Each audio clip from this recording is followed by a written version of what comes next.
தன்னுடைய 50வது படத்தில் மகாராஜா அப்படின்ற டைட்டில் கிடைக்கும் அப்படின்னு எனக்கு தெரியல. It's very very special. இதுக்கப்புறம் நான் சொன்ன மாதிரி மகாராஜா அப்படின்னு தான் நம்ம கூப்பிட போகிறோம். It's gonna be an apt film for that. அவ்வளோ அழகான ஒரு splendid performance as usual. Morning தான் துபாயில் வந்து அவங்களுடைய ப்ரமோஷன்ஸ் பூஜ் கலீஃபாவில் வந்து படத்துடைய பேர் அதோடைய விஷயங்கள் எல்லாம் வந்து ஸ்க்ரீன் பண்ணியிருந்தாங்க. It's very inspirational.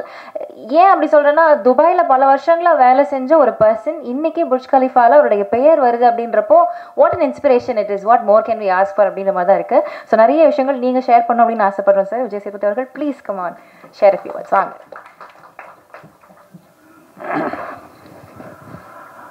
முதல்ல இங்கே வந்திருக்க உங்கள் அனைவருக்கும் மிக்க நன்றி.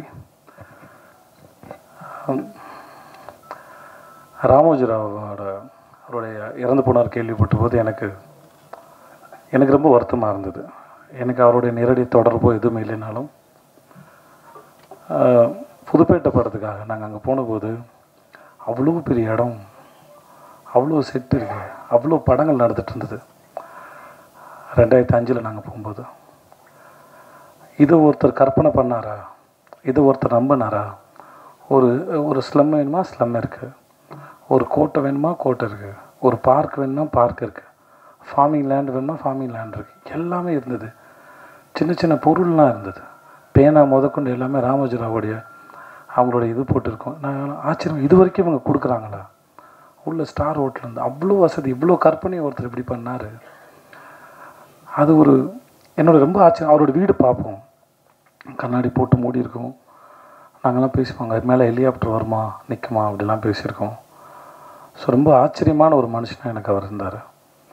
ஸோ அவர் இறந்து போன போது நான் ரொம்ப நாளாச்சு படத்தில் நடித்து, பட் அது கேள்விப்படும்போது காலைல செய்தியாக பார்க்கும்போது இப்போ அஞ்சலி செலுத்தும் போது சரி ஆட்டோமேட்டிக்காக நாங்கள் அங்கே வந்து ஏன்னா ஹீரோ ஃப்ரெண்டாக நடிக்கும்போது வந்து உங்களுக்கு எதுவும் வேலை இருக்காது. நாங்கள் போனோன்னே அசிஸ்டன்ட் சொல்லிவிடுவேன், சார் நான் அங்கே தூங்கிட்டு இருப்பேன் சார் அப்படின்னு சொல்லிட்டு போய் நான் வாட்டுக்கு படுத்துருவேன். எனக்கு இப்போ தான் தூக்கம் குறைவாக வருது. அப்போது பெரிய கனவும் பாரமும் இல்லாதனால எங்கே படுத்தாலும் நான் தூங்கிடுவேன். அதில் செட்டில் எங்கேயாவது ஒரு இடத்துல சொல்லிவிட்டு எல்லா படத்துக்கும் போயிட்டு கொஞ்ச நேரம் இருந்து பார்த்துட்டு நானும் ஷூட்டிங் வேடிக்கை பார்க்குற மாதிரி வேடிக்கை பார்த்துட்டு ஒரு இடத்துல படுத்து தூங்கிடுவேன். அப்படி நான் நிறைய இடத்துல படுத்து தூங்கியிருக்கேன். செல்வா சாரும் தனுஷும் கிரிக்கெட் விளையாட கூப்பிடுவாங்க. நாங்கள்லாம் விளையாண்டுருக்கோம் அவங்களோட சேர்ந்து. ஸோ அங்கே நிறைய இடத்துல கிரிக்கெட் விளையாண்டுருக்கோம். அங்கே வரலாறு ஷூட் நடந்தது. அங்கே போய் நாங்கள் அஜித் சாரை தூரமாக நின்று பார்த்துருக்கோம். ஹிந்தி படம் ஷூட் நடந்திருக்கு பார்த்துருக்கோம். இந்த மாதிரி நிறைய ஷூட்டிங் வேடிக்கை பார்த்துருக்கோம். சுற்றி பார்த்த மாதிரி இருந்தது. நிறைய அனுபவம் இருக்குது. ஒரு படம் தான் அங்கே பண்ணேன், ஆனால் நிறைய அனுபவம் இருக்குது. இன்றைக்கி அவர் இறந்து போயிட்டான்னு கேள்விப்படும்போது மிகவும் வேதனை அளிக்குது. இப்படி ஒரு கற்பனை பண்ண மனுஷன் நிறைய பேரோட கற்பனைக்கு வந்து உருவம் கொடுத்துருக்காரு நான் நம்புகிறேன். அதுக்காக மிகவும் மறந்துக்கிறேன். அவருடைய ஆன்மா சாந்தி அடையட்டும். அப்புறம் வந்து கம்மிங் டு மகாராஜா, இந்த நித்தில ட்ரெய்லர் வந்த உடனே ஒரு படப்படப்பு அனுபவம் தெரிஞ்சிருக்கும். இந்த படத்தோடையும் இந்த கதையும் வந்து அதை யார் முறை பார்க்கும்போது சரி அவங்களுக்கு இந்த படத்தோட எக்ஸ்பீரியன்ஸ் வந்து முழுசாக கிடைக்கணும் அப்படின்னா படம் பார்த்துட்டு அதோடைய கருத்து என்னவா வேணா இருக்கலாம் அவங்களுடையது. ஆனால் அவன் சொல்ல வருவது, அவன் உங்களுக்கு சொல்ல வருவதை தாண்டி அவன் உங்களுக்கு ஏற்படுத்த விரும்புகிற அனுபவம்னு ஒன்று இருக்குல்ல, அதுக்கு அவன் ரொம்ப மெனக்கெடுறான். அதை மட்டும்தான் அவன் பொத்தி பாதுகாக்கிறான். அது இவ்வளோ தெரிஞ்சிருமோ அது தெரிஞ்சு இந்த ட்ரெய்லர் வர்றது கூட ப்ரொடியூசர் அவனுக்கு ரொம்ப நேரம் ஆர்கியூமெண்ட்டு சண்டை, இது எதாவது ரிவீல் ஆகிடுமோ அப்படின்னு பயந்துகிட்டே இருந்தான். அதனால் நீங்கள் படம் பார்த்து விமர்சனம் சொல்கிற உங்கள் அனைவர்கிட்டையும் ஒரே ஒரு வேண்டுகோள், முடிஞ்ச அளவுக்கு கதையை ரிவீல் பண்ணாமல் நீங்கள் அது மேலே என்ன கருத்து வேணால் வைங்க, தயவு செஞ்சு கதையை மட்டும் ரிவீல் பண்ண வேணான்னு வேண்டி கேட்டுக்கிறேன். ஓகே தானே உனக்கு? ஸோ அது மட்டும் தான் அவனுக்கு இது. மற்றபடி அது படம் உங்களுக்கு பிடிச்சிருக்கு பிடிக்கல எதுவாக இருந்தாலும் அது உங்களுடைய விருப்பம் தான். என்னுடைய 50வது படம் அது மகாராஜா அமைஞ்சதில் வந்து நான் பெரும் மகிழ்ச்சி அடைகிறேன். அப்போது நித்தலன் மாதிரி ஒரு டைரக்டரோட ஒர்க் பண்ணுறதும் பெரும் சந்தோஷம். சுதன் சார் எதேச்சும் 25வது படம் அமைஞ்சது சீதக்காதி. என்னுடைய 25வது படம் அமைஞ்சது என் வாழ்வின் பாக்கியம். அதே மாதிரி 50வது படத்தில் நித்தலோடு சேர்ந்து மகாராஜான்னு ஒரு படம் பண்ணதும் என் வாழ்வின் சிறந்த அனுபவத்தின் பரிசு இல்லை, அதையும் நான் பாக்கியமாக தான் பார்க்குறேன். ஐ ஹேட் அ ஒண்டர்ஃபுல் எக்ஸ்பீரியன்ஸ். சூப்பராக இருந்துச்சு. ஒவ்வொரு நாளும் ஒருத்தனுடைய தேடுதலோடையும் அறிவோடையும் அவனுடைய ஆர்வத்தோடையும் அவனோட ஃபில்ம் மேக்கிங் எக்ஸ்பீரியன்ஸோடையும் ஒருத்தன் ஓப்பனாக இருந்தார், திறந்த புத்தகமாக இருந்தார், கலந்து பேசக்கூடிய அளவுக்கு. சேர்ந்து 2 பேரும் சேர்ந்து ஒரு விஷயத்தை கண்டுபிடிக்கணும் ஒரு சீனில், நான், அவர், கேமராமேனு, கோ ஆக்டர்ஸ் எல்லாருமே சேர்ந்து. அந்த அனுபவம் ஒரு ப்ராசஸ். ஒரு விஷயத்தை தேடும்போது, ஒரு கூட்டமாக சேர்ந்து தேடும்போது கிடைக்கிற அனுபவம் இருக்கு இல்லையா, அது மிக அற்புதமானது. அதை பல முறை நான் நித்தினோட ஒர்க் பண்ணும்போது, என்னோடய கோ ஆக்டர்ஸ் எல்லாரோட ஒர்க் பண்ணும்போது அதை அனுபவித்தேன். It was a fantastic experience. Thanks so much Nithin for that.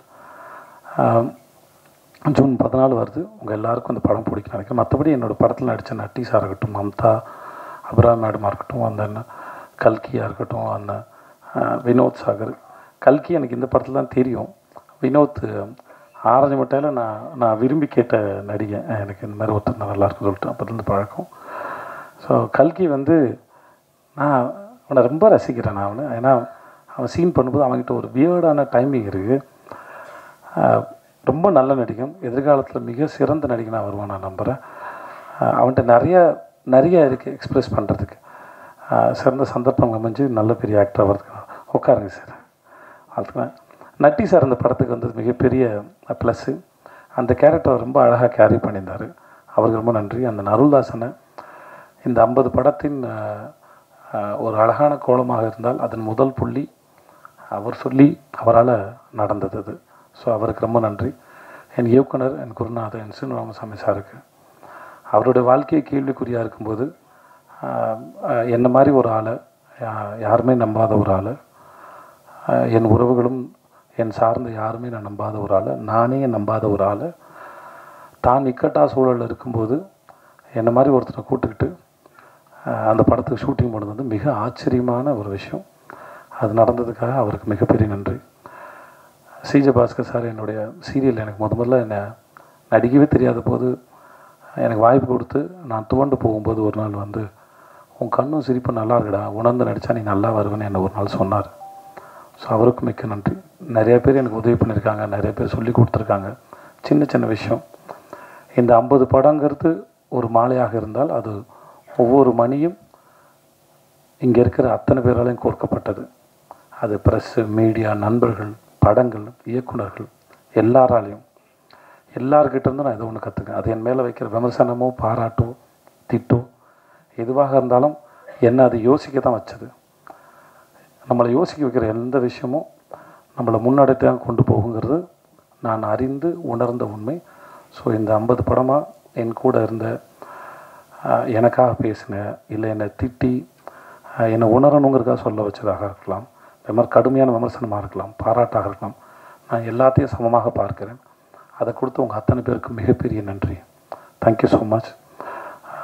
Mamata, Abirami and Philomin, boys மணிகண்டே, சாரி. நான் துபாயில் இருக்கும்போது 2 படத்துக்கு ஃபோட்டோ அனுப்பினேன். ஏதோ சும்மா கூட்டாம்போக்கில் சினிமாவில் ரொம்ப சுலபமாக தெரியுது நடிகர் ஆகிடலாம் அப்படிங்கிற ஒரு எண்ணம் அப்படின்னு நான் நினைக்கிறேன். அதனால் துபாய் வேலை தேடும்போது நான் ஒரு வருஷம் ஜிம்முக்கெலாம் போய் கொஞ்சம் ஒல்லியெல்லாம் நல்ல ஒல்லியாக இருப்பேன். இப்போது 5 ஸ்டார் படத்துக்கும் பாய்ஸ் படத்துக்கும் ஆர்டிஸ்ட் தேடுறான்றப்போது 2 படத்துக்கு நான் ஃபோட்டோ அனுப்பியிருந்தேன். நான் அங்கேருந்து அனுப்பியிருந்தேன் ஒரு ஃபோட்டோ. நான் சித்தார்த் சார் சந்திக்கும் போது அதை சொல்லியிருக்கேன். மணிகிட்ட சொல்லியிருக்கேன்னு நினைக்கிறேன், தெரியல, சொன்னான்னு தெரியல. அப்புறம் மணியை என் ஃப்ரெண்டு கடை, அங்கே மதுக்கடைன்னு ஒன்று இருக்குது, அந்த வாத்தியார் தோட்டம் கார்னர். அங்கே ரொம்ப நாள் காலேஜ் படிக்கும் பொழுது அவன் ஃப்ரெண்டு கடை, ஸ்டேஷன் கடை, அங்கே போய் நாங்கள் நின்றுருக்கோம். பல முறை மணியை பார்த்துருக்கேன். இந்த பையன் பாய்ஸ் நடிச்ச பையன் தானே அப்படின்னு பார்த்துருக்கேன். ஒரு நாள் எதேச்சியாக பார்த்த ஒரு இன்டர்வியூ, எனக்கு என்னமோ ஒருத்தன் இனிமேல் இந்த வாழ்க்கை எவ்வளோ பயமுறுத்தினாலும் நான் பயப்பட மாட்டேன்டா அப்படின்னு ஒருத்தன் ரியலைஸ் பண்ண மாதிரி இருந்தது அந்த இன்டர்வியூ. பெரிய பூதம் பேயினா அது வாழ்க்கை தான், இது என்ன பண்ணுன்னே தெரியாது. எப்படி நேற்று இருந்த நொடி இன்றைக்கி இல்லை, அடுத்த நொடியும் கேள்விக்குறியாக இருக்குது. ஸோ அதில் ஆச்சரியம் நடக்குமா இல்லை ஏதாவது நடக்குமா, பயமுறுத்துமான்னு கூட தெரியாது. அப்படி இனிமேல் அந்த இன்டர்வியூ பார்க்கும்போது எனக்கு இருந்த ஃபீல் நான் ரொம்ப அட்ராக்டிவாக இருந்தது. ஒருத்தன் உட்காந்து கண்ணாடி போட்டுட்டு பேசினது, வீட்டில் அம்மா சமைச்சு வச்சு, இந்த வாழ்க்கை ரொம்ப அழகாக. இப்போயோட தென்கட்சி கோ சுவாமிநாதன் அவருடைய கதை ஏதோ கேட்ட மாதிரி கொஞ்சம் ஞாபகம். நண்பர் ஒருத்தர், அது அரைக்குறையாக தான் ஞாபகத்தில் இருக்குது, பட் மழை பெய்யும் போது உட்காந்து பக்கோடா சாப்பிட்றது பிடிக்கும்.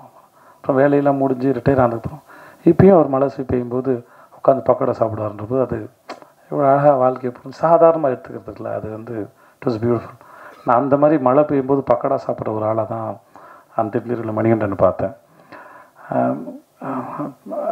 எனக்கு அது ரொம்ப பிடிச்சிருந்தது. நான் உதவி பண்ணணும் இல்லை காப்பாற்றணுன்ற எந்த எண்ணமும் கிடையாது. அதனால் அந்த ஸ்டேட்மெண்ட்டில் ஒரு ரொம்ப இன்ட்ரெஸ்டிங்கான பர்சனாலிட்டியாக இருந்தாப்புல. அதனால நான் நித்தில்டன் சொன்னேன். நான் ஏன்னா திறமை இல்லாத யாரும் வாய்ப்பு கொடுத்து வளர்க்கவே முடியாது. அதை நான் நம்புகிறேன். நான் அந்த மாதிரி ட்ரை பண்ணி தோற்றும் போயிருக்கேன் நிறைய பேருக்கு. ஸோ அதனால் என்னுடைய இத்தனை வருஷம் அனுபவத்துலேருந்து சொல்கிறேன், அந்த மாதிரி யாருக்கும் திறமை இல்லாத புரிதல் இல்லாத யாருக்கும் சந்தர்ப்பம் ஒன்று வாழ்க்கையில் மேலே கொண்டு வருது. அவர்களுக்குள்ள என்ன தேடல் இருக்குது, அவர்கள் என்னவா புரிஞ்சுக்கிறாங்க, அவர்கள் என்னவா பார்க்குறாங்க ஒரு விஷயத்தை, அதை வச்சு தான் ஒவ்வொருத்தருடைய வாழ்க்கையின் முன்னேற்றமும் இல்லை பின்னாடிதில் இதுவாக இருக்குது. நான் இன்றைக்கி மேலே கீழே என்னவாக இருந்தாலும் செய்த தவறுகளோ புரிதலோ ஏதோ ஒரு காரணத்தில் நான் ஒரு ஆளாக இருக்கிறேன். அது நான் கிரேட்டோ சாதாரணமாக எனக்கு தெரியாது, பட் அதுதான் நினைக்கிறேன். ஸோ மணிகண்டனை பொறுத்த வரைக்கும் அவரோட புரிதல் வந்து என்னை ரொம்ப அட்ராக்ட் பண்ணுச்சு வாழ்க்கையில். அதுவும் அப்புறம் நடிகராகவும் சரி, கூட சேர்ந்து நடிக்கும் போதும் சரி, எந்த தொந்தரவும் இல்லை, புரிஞ்சுக்கிறாரு, அதை பெர்ஃபார்ம் ட்ரை பண்ணுறாரு. இந்த பயம் மரியாதை இல்லை கன்ஃபியூஷன்ஸ் நடுக்கும் இது எதுவுமே அவருக்கு நடிக்கும் போதெல்லாம் இல்லை. சூப்பராக ரொம்ப டேரிங்காக கேமராவையும் கூட இருந்த நடிகரையும் கதாபாத்திரத்தையும் இயக்குனரையும் எதிர்கொண்டார். மிக பிரமாதமான நடிகை. இந்த படத்தில் அவரோட நடித்தது ரொம்ப பெரிய சந்தோஷப்படுறேன் காரணத்தில்.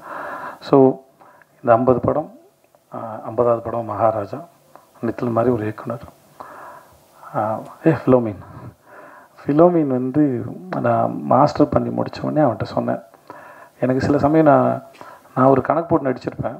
சில இடத்துல எடிட்டிங்கில் வந்து ரிதம் மிஸ் ஆகிடும், அந்த சீனில் நான் சொல்ல வந்த மூடுக்கு இதுவாகிடும். அதனால் நான் முடிஞ்சால் எடிட்டரையும் டைரக்டர் மட்டும் சொல்லுவேன், என் சீனை கொஞ்சம் என் ரிதம் மட்டும் பார்த்து கட் பண்ணுங்கள், இல்லாட்டி ஜம்ப் அடிக்காமல், எனக்கு ஜம்ப் அடிக்காமல் இருந்தால் போதுமானதாக இருக்கும். ஸோ மாஸ்டர் பண்ணி முடிச்சோன்னே அவன் செட்டுக்கு ஒரு இடம் வந்தான். அப்போ அவன்கிட்ட சொன்னேன், என் சீனை மட்டும் பார்த்து கட் பண்ணுப்பா, எல்லாத்தையும் வைக்கணும்னு அவசியம் இல்லை, உங்களுக்கு எது வேணுமோ வெட்டுங்க, ஆனால் அந்த ரிதம் போக மட்டும் வெட்டுங்க அப்படின்னு சொல்லி கேட்டுக்கிட்டேன். அது முடிச்சுட்டு அப்போது என்கிட்ட வந்து கேட்டான், ஆனால் நான் வெட்டினது உங்களுக்கு தெரிஞ்சுதான்னு. சத்தியமாக எனக்கு தெரியவே இல்லை, எங்கே கை வச்சான்னு கூட தெரியல என் சீனில். ஸோ அவ்வளோ பிரமாதமான ஒரு டெக்னீஷியன், நித்திலனுடைய நெருங்கிய நண்பன். அதெல்லாம் தாண்டி தொழிலில் ரொம்ப நேர்மையான ஆள். அவங்க டைரக்டர் என்ன சொல்ல வராரு அதை எப்படி கொடுக்கணும். முக்கியமாக சாதாரணமாக ஒரு படத்தை டைரெக்டாக நேரடியாக சொல்லும்போது இருக்கிற கணக்கு வேறு, நாங்கள் த்ரில்லராக சொல்லும்போது இல்லை உங்களுக்கு வேறு ஒரு மூடு க்ரியேட் பண்ணும்போது ஒரு சீனை பார்க்கும்போது சீன் பின்னாடி கம்யூனிகேட் பண்ண போகிற மூடு வேறு, இப்போ நீங்கள் பார்க்கும்போது இருக்கிற மூடு வேறுன்ற ரெண்டுத்தையும் கணக்கு போட்டு வெட்டுறது வந்து அவ்வளோ சாதாரணமான விஷயம் இல்லை. அதை ரொம்ப அழகாக செஞ்சுருக்க ஃபிலிமே. ஸோ உனக்கு என்னோடய வாழ்த்துக்கள். என்னோடய கேமராமேன் அவன் பேர் அருண் புருஷோத்தம் இல்லை, தினேஷ் புருஷோத்தம் சின்ன பையன். டப்பிங் அப்போ அவங்க அம்மாவோட வந்தாங்க. அவங்க அம்மாவுக்கு வந்து அவங்க பையன் மேலே அவ்வளோ பெரிய கனவு இருக்குது, ஆசை இருக்குது. நான் சொன்னேன், உங்கள் பையன் பெரிய அறிவாளிமா, ரொம்ப நல்லா வருவான், அவனோட ஒர்க்கு பார்த்து அவங்க அம்மாவுக்கு நிறைய பெரிய சந்தோஷமாக இருக்குன்னு நினைக்கிறேன். அவங்க அம்மாவுக்கு திரும்பி நான் சொல்லிக்கிறேன், உங்கள் பையன் பெரிய திறமைசாலி அண்ட் அறிவாளி, அவன் நிஜமாக பெரிய ஆள் வருவான். Dinesh and thank you so much. நான் எங்கள் மியூசிக் டைரக்டர், அவருக்கும் மிக்க நன்றி. டெய்லரோட அவர் கொடுத்த பேக்ரவுண்ட் ஸ்கோர் வந்து நான் ரொம்ப சந்தோஷமாக இருந்தது. ரொம்ப நன்றி அவருக்கும். மிக்க வந்த எல்லாருக்கும் ரொம்ப நன்றி. தேங்க்யூ.